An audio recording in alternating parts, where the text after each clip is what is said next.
Nossa, é a terceira pregação? Terceira? Acho que é a terceira pregação da série Ansiedade. E o nome da pregação de hoje é Ansiedade e Alegria no Senhor. Eu vou tentar mostrar como que estarmos felizes em Cristo é um dos caminhos para vencermos a ansiedade. Vamos lá, Filipenses 4:4. Lembrando que Paulo está na cadeia, está no corredor da morte. Paulo foi morto na cadeia, decapitado. Filipenses 4:4.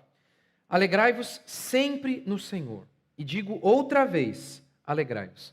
Na fé cristã, a alegria é uma promessa do Evangelho e também é um mandamento. Deus ordena que sejamos felizes. É uma ordem. Verso 5. Seja a vossa bondade conhecida por todos os homens, o Senhor está perto. Não andeis ansiosos por coisa alguma. Pelo contrário, sejam conhecidos os vossos pedidos plenamente diante de Deus por meio da oração e súplica com ações de graças. E a paz de Deus, que ultrapassa todo entendimento, guardará o vosso coração e os vossos pensamentos em Cristo Jesus. Quanto ao mais, meus irmãos, tudo que é verdadeiro, e por aí vai. Verso 10. Alegro-me muito no Senhor por teres finalmente renovado o vosso cuidado para comigo, no qual, na verdade, estáveis lembrados, mas vos faltava oportunidade. Não digo isso por causa de alguma necessidade, pois já aprendi a estar satisfeito com todas as circunstâncias em que me encontre. Sei passar necessidade e sei também ter muito. Tenho experiência diante de qualquer circunstância e em todas as coisas, tanto na fartura como na fome, tendo muito ou enfrentado escassez. Posso todas as coisas naquele que me fortalece. Eu sei que muitas vezes se utiliza esse texto, posso todas as coisas, num aspecto mais positivo, no sentido, eu posso subir, escalar uma montanha, posso fazer grandes coisas, não acredito que esteja errado, mas você nota que o contexto aqui é o seguinte, eu posso tudo, eu posso inclusive passar necessidade e não perder a fé, eu posso inclusive me encontrar com a prosperidade e também não perder a fé, eu posso em qualquer circunstância manter a minha fé e não ser abalado, porque Cristo é a minha alegria. Esse seria o grande tema aqui do tudo posso naquele que me fortalece. Vamos lá. Antes de Paulo dizer, não andem ansiosos, Paulo ordena, alegrem-se no Senhor. E eu quero dizer hoje, quero mostrar para vocês hoje, como que nos alegrar em Cristo, como que nos alegrar no Senhor é um dos caminhos para que possamos vencer a ansiedade. Primeiro princípio, deuses menores te deixam ansiosos. Aquilo que é a sua fonte de alegria é o seu Deus. Mas se o seu Deus for pequeno, você será ansioso. Jesus Cristo ordenou o seguinte: se vocês quiserem me seguir, vocês vão ter que negar a si mesmos, sua família, seu dinheiro. Vocês vão ter que negar qualquer coisa, se preciso for, para me seguir. Um Deus, ele exige renúncia total, amor completo. A Bíblia ordena que nós devemos amar a Deus sobre todas as coisas. Deus, um Deus, ele é a razão da sua existência. Sem Ele, você não vive. É Ele quem alegra a sua alma. Por que então, muitas e muitas vezes, nós andamos ansiosos? Porque o seu filho, o seu emprego, o seu hobby, todas essas coisas são a razão da sua existência. São coisas que você diz, se isso aqui me faltar, eu não vivo. Se eu não tiver isso, como vai ser? Ou seja, quando você faz de qualquer coisa, coisas que Deus lhe dá, coisas que são boas em si mesmas, mas quando você faz dessas coisas, seja um filho, seja o trabalho, quando você faz dessas coisas a razão da sua existência, quando você diz, sem isso aqui eu não vivo, você está fazendo disso o seu Deus. E por isso você fica ansioso. Por quê? Porque é um Deus menor. Como assim, pastor? Primeiro, a gente tem que lembrar que só existe um Deus, não existem outros deuses, todos os deuses são invenções humanas. Mas esse Deus menor que não existe, que você inventou, que pode ser o seu filho, que pode ser a sua família, que pode ser a sua saúde, que pode ser a sua própria vida, que pode ser o seu trabalho, a sua carreira, a sua loja. Enfim, é um Deus menor. É aquilo que você coloca a razão da sua existência, que você declara ser a razão da sua existência, que você coloca como fonte de sua alegria. Porque então, quando você coloca qualquer coisa que não o Senhor como razão da sua existência, você fica ansioso. Porque qualquer coisa você pode perder. O ansioso não é aquele que diz assim, e se? E se? E se amanhã eu não tiver mais? E se amanhã ele for embora? E se amanhã? E se? Quando você faz de qualquer coisa a sua fonte de alegria, a sua grande fonte de alegria, é claro que você fica ansioso, porque você sabe que sempre há um risco de perder qualquer uma dessas coisas que eu acabei de citar aqui. Agora, quando você diz que o Senhor é a sua alegria, você sabe que Ele não é vencido por nenhuma vontade humana. Não há ninguém que possa subjugar a Deus. Um parente nosso, mesmo que ele queira, mesmo que ele seja honesto, ele pode nos abandonar por conta de doença, de fraqueza. Agora, Deus, Ele é invencível. Jesus Cristo, Ele é invencível, ninguém pode pará-lo. Não há uma vontade que seja maior do que a vontade dEle.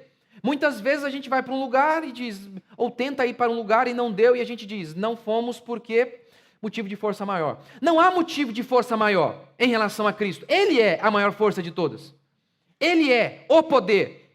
Ele tem todo o poder em suas mãos. Ele subjuga todos os homens.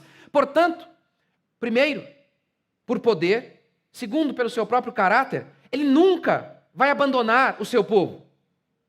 Sendo assim, apenas em relação a Jesus, nós podemos dizer, Ele nunca vai me deixar. Eu nunca vou chegar em casa e descobrir que Ele foi embora. Eu nunca vou chegar em casa e ter que acordá-lo, porque Ele teve um infarto. Isso nunca vai acontecer com Cristo Jesus. Ele é invencível, imortal, Ele é todo-poderoso e Ele ama o seu povo. Ama o seu povo.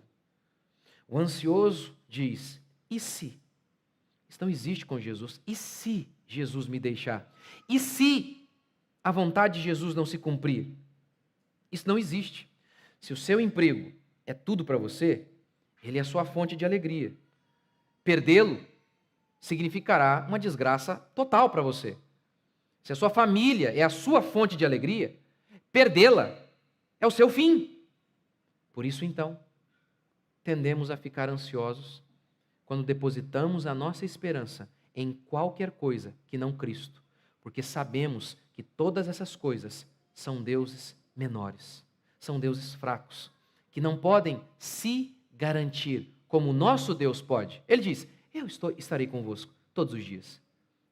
Ele pode garantir isso. Ninguém mais pode dizer isso. Nenhum homem pode, nenhum homem. Se a sua vida for a coisa mais preciosa que você tem, então você ficará apavorado diante do perigo de perder a vida. Em Apocalipse 12:11, Apocalipse descreve assim os crentes vencedores. Eles, pois, o venceram por causa do sangue do Cordeiro e por causa da palavra do testemunho que deram, e mesmo em face da morte, não amaram a própria vida. Eles não amaram a própria vida, porque eles amavam a Deus acima de todas as coisas. Tudo pode ser perdido. Em relação a qualquer coisa, a gente pode dizer, e se amanhã isso não estiver mais aqui? E se amanhã não tiver mais liberdade? E se? Tudo. Paulo não tinha liberdade, Paulo não tinha dinheiro, Paulo não tinha amigos, Paulo não tinha nada. Paulo está preso. Todos o abandonaram. A única coisa que Paulo tinha era Cristo. Era Cristo. Então, em primeiro lugar, deuses menores te deixam ansioso. Se você colocar a sua fonte de alegria em qualquer coisa que não o Senhor, você andará ansioso, porque você sabe que em relação a todas as coisas e pessoas, sempre é possível que amanhã essas coisas, essas pessoas não estejam mais conosco. Segundo, gratidão a um Deus suficiente nos acalma. Gratidão a um Deus suficiente nos acalma. Aqui, Paulo diz, alegrem-se no Senhor, não andem ansiosos. E depois ele vai dizer assim, mais uma vez no verso 10, eu me alegrei muito porque vocês renovaram o seu favor a meu respeito, ou seja, enviaram dinheiro para Paulo. E aí Paulo diz assim, eu não digo isso por necessidade, porque eu aprendi a estar contente em toda e qualquer situação. Por quê? Como que ele pode estar contente em toda e qualquer situação, mesmo quando falta dinheiro, como ele diz aqui? Ou mesmo quando falta liberdade, que é o caso dele em Filipenses? Porque Cristo é tudo para ele. Porque Cristo é a razão da vida dele. ele tem a crença de que Cristo é suficiente, não importa o que aconteça. Tá, de como isso acontece de maneira prática? Primeiro, uma das promessas do Evangelho, e essa promessa é para todos, é de alegria. Essa é uma promessa do Evangelho. Porque o reino de Deus não é comida nem bebida, mas alegria, justiça e paz no Espírito Santo. O reino de Deus é justiça, paz e alegria. Malaquias está profetizando sobre o dia do Senhor. E ele diz que o dia do Senhor será dia de desgraça para os ímpios.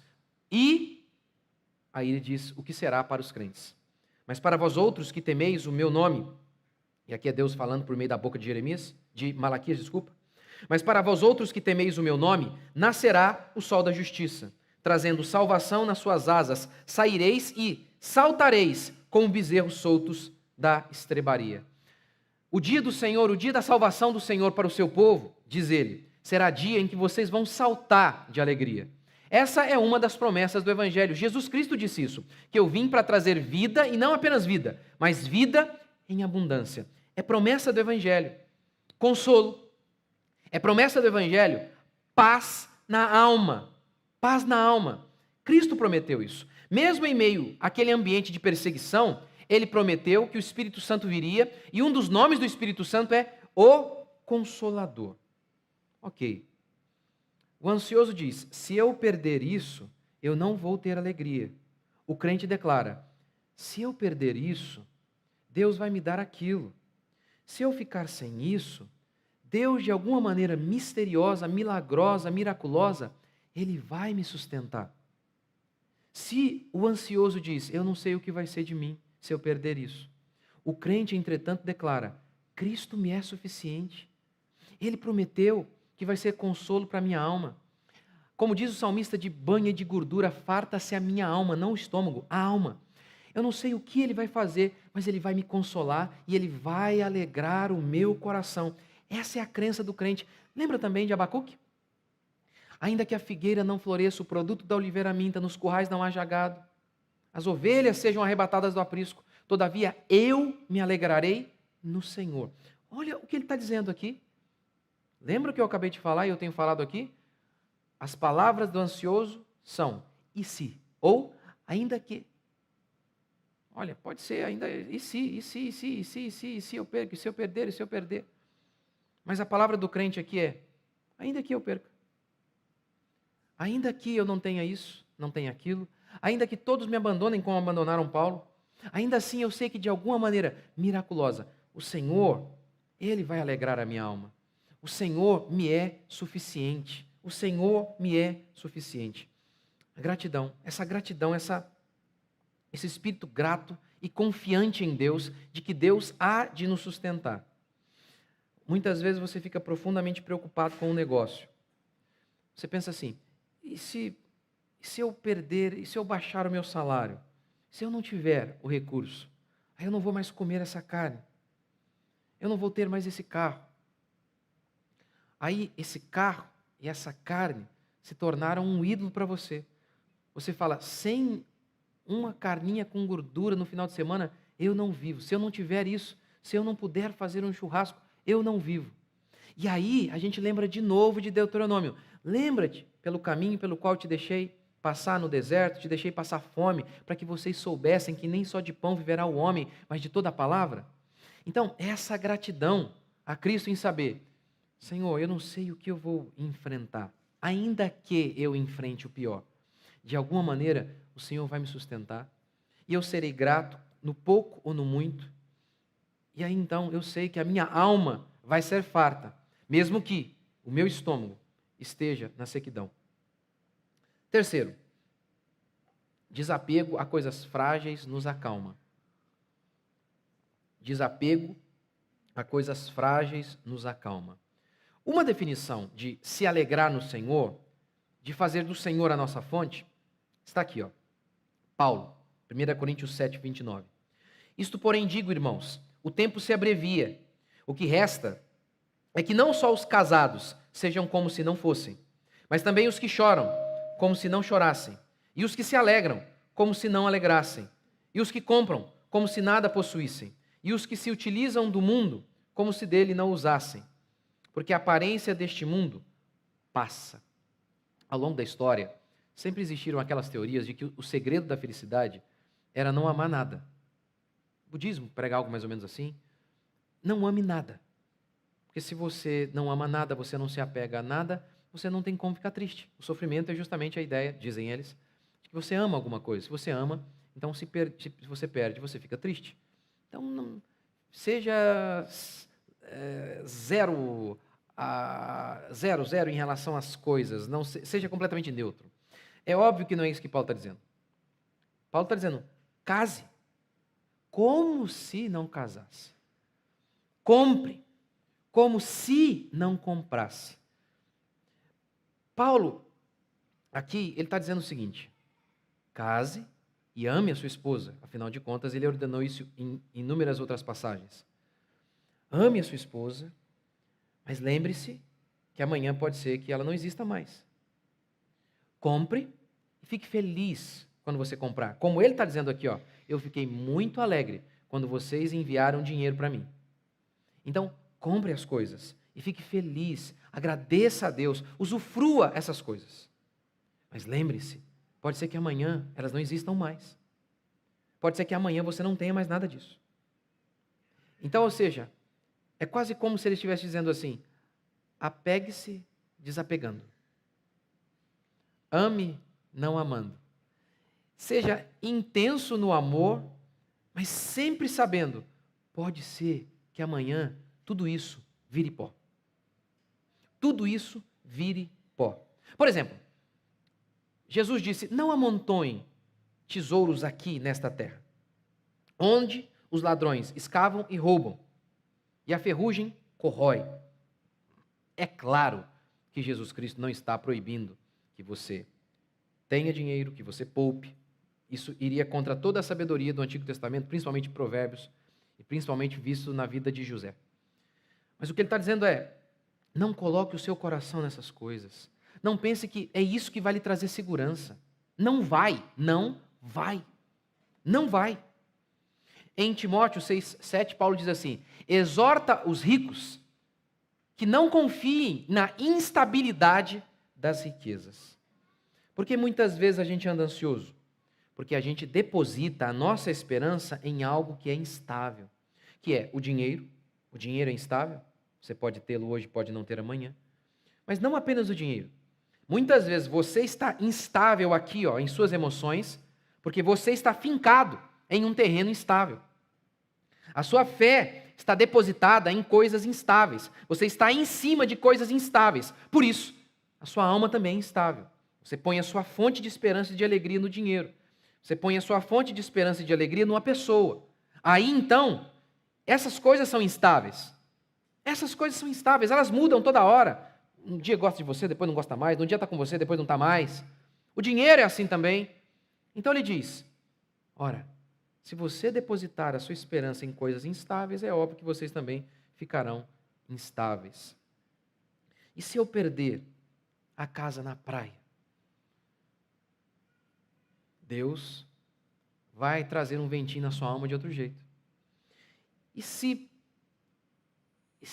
o fulano não estiver mais comigo? Deus vai te consolar de outro jeito. Mas e se morrermos? Aí você vai estar com Cristo. Sabe como que qual é a perspectiva cristã em relação ao nosso Deus? Lembra daquela parábola que Jesus contou sobre o reino dos céus? O reino dos céus é semelhante a um homem que negocia pérolas. Tendo encontrado uma pérola de grande valor, ele vende todas as outras. Ele abre mão de todas as outras para adquirir essa pedra de grande valor. E é claro que Cristo está dizendo que Ele é essa pedra, essa pérola de grande valor. E é assim que nós devemos viver, amando o próximo, apegando-nos ao próximo, na mesma intensidade que somos desapegados, sabendo, olha, amanhã pode ser que você não esteja mais aqui. Eu ensino isso para os meus filhos. Tento ensinar isso para eles. Vocês podem viver sem mim. Vocês podem viver sem a sua mãe. Vocês podem viver sem dinheiro. Vocês só não podem viver sem Cristo. Só sem Cristo. Tudo mais vocês vão superar. Qualquer perda, qualquer limitação, vocês vão superar. Se vocês tiverem uma fé firme em Cristo Jesus, de maneira miraculosa, Ele há de sustentar vocês, Ele há de suprir vocês em todas as coisas. Em todas as coisas que nós precisamos para cumprir a vontade de Deus e para chegarmos até aquele dia em que nos encontraremos com Ele e ouviremos dele. Vocês foram fiéis no pouco, agora eu vou colocar vocês no muito. Essa é a perspectiva cristã. Alegrem-se, diz Paulo, alegrem-se no Senhor, perto está o Senhor, e aí ele diz, não andem ansiosos. Alegrem-se, depois ele diz, não andem ansiosos. Se depositarmos a nossa esperança toda em Cristo, se tivermos a convicção plena, e é dele, eu vivo sem qualquer pessoa ou qualquer coisa, eu não vivo sem ele. Ele é o meu sustento, ele é a minha alegria, ele é a minha fonte, ele é a minha esperança, ele é a razão da minha existência. Jesus Cristo não é algo que a gente acrescenta para a vida ficar melhor, ele é a minha própria vida. É essa crença que nos livra de vivermos ansiosos. Por quê? Porque a ansiedade é o medo da perda. E se der errado? E se não der para fazer mais isso? A gente faz outra coisa. E se o fulano não estiver comigo? Mas Deus vai enviar o Beltrano. Mas e se esse emprego der errado? Deus envia outro. Mas e se eu não tiver dinheiro? E se enfrentarmos circunstâncias difíceis? Aí ele faz o milagre de fazer com que a sua alma transborde de alegria, mesmo em períodos de sequidão. É essa crença, é essa fé que acalma o coração do crente. É a certeza de que Deus é conosco, não importa o que aconteça. Ainda que a figueira não floresça, o produto da oliveira minta, nos currais não haja gado, todavia eu me alegrarei no Senhor. Se o ansioso diz, e se? O crente declara, ainda que. E se eu perder?